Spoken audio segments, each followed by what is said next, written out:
Jubir Taliban, kemenangan kami mirip keberhasilan Indonesia usir penjajah.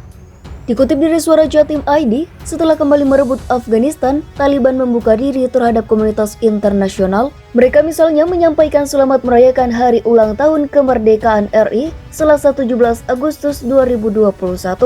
Juru bicara Taliban, Suhail Shahidin, kepada Faisal Assegaf dari albalad.com bahkan menyetarakan keberhasilan kelompoknya mengkudeta pemerintah Ashraf Ghani di Afghanistan sama seperti kesuksesan Indonesia mengusir penjajah Belanda. Beberapa hari sebelum Taliban menguasai kota Kabul, memang pelan-pelan militan fundamentalis ini mencaplok atau menguasai kota-kota kecil tanpa perlawanan. Sampai akhirnya, Minggu 15 Agustus 2021 berhasil menduduki istana kepresidenan di Kabul. Kemenangan kami terhadap Amerika Serikat seperti keberhasilan bangsa Indonesia dalam mengusir penjajah, kata Suhail Shahidin. Shahidin menegaskan Taliban menjamin semua warga negara asing termasuk Indonesia. Kami siap menjamin proses evakuasi kalau memang diperlukan, tegas Shahidin seperti dikutip dari albalad.com. Sejak Taliban berhasil masuk ke istana presiden, banyak negara yang menutup duta besarnya, namun tidak untuk Cina dan Rusia. Kedua negara tersebut tetap membuka kedutaan besarnya di Kabul dan mengaku siap menjalin persahabatan dengan Taliban sebagai penguasa baru di Afghanistan. Kementerian Luar Negeri Cina mengatakan siap untuk menjalin hubungan persahabatan dengan Afghanistan meskipun sudah dikuasai oleh Taliban. Taliban telah berulang kali menyatakan harapan mereka untuk mengembangkan hubungan baik dengan Cina dan mereka menantikan partisipasi Cina dalam rekonstruksi dan pembangunan Afghanistan. Juru bicara Kementerian Luar Negeri Cina, Hua Chunying. Utusan Presiden Rusia Jamil Kabulov mengatakan jika kedutaan besarnya berada di bawah perlindungan Taliban dan akan tetap beroperasi. Duta Besar Rusia untuk Afghanistan, Dmitry Zirnov, akan mengadakan pertemuan dengan Taliban untuk membahas keamanan misi diplomatik Rusia.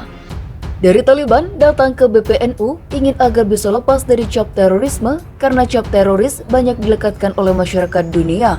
PBB juga demikian. Kata Marsudi dalam sebuah webinar bertajuk Taliban Menang Indonesia Tegar, Rabu 25 Agustus. Marsudi juga tak menafikan banyak masyarakat di Indonesia yang melabeli Taliban sebagai kelompok teroris. Karenanya, elit Taliban ingin agar NU membantu mereka keluar dari pelabelan tersebut. Mereka ingin bisa ambil alih pemerintahan tapi secara damai, lalu mereka juga meminta bantuan diplomasi agar Amerika bisa keluar dari situ, kata dia. PBNU, kata Marsudi, saat itu menyarankan agar Taliban dan suku-suku lain di Afghanistan bisa bersatu.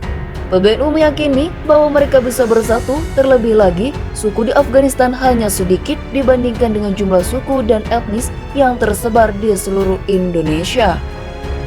Marsudi bercerita saat itu BPNU mendorong Taliban untuk melakukan semacam musyawarah besar. Hasil musyawarah itu, kata dia, harus bisa mendapatkan sebuah konsensus nasional seperti Indonesia.